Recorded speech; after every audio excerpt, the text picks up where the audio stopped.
বলতো কিভাবে মাওলা আলাইহিস সালাম বেদের সম্রাট?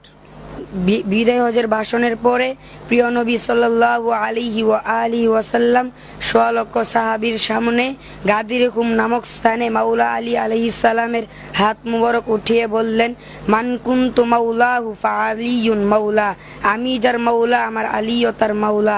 আল্লাহুম্মা ওয়া আলিমান ওয়ালাহু ওয়া আদিমান আদাহু ওয়াখযুল মান খাযালাহু ওয়ানসুর মান নাসারাহু।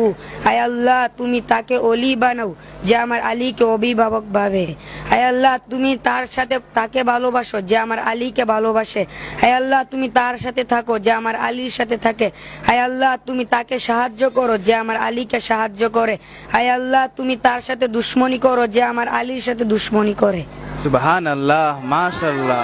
তার মানে মাওলা আলী আলাইহিস সালামকে যারা ভালোবাসে তারা আল্লাহর ওলি, যারা মাওলা আলী আলাইহিস সালামের প্রতি বিদ্বেষ পোষণ করে তারা হচ্ছে আল্লাহর দুশমন। সুবহানাল্লাহ।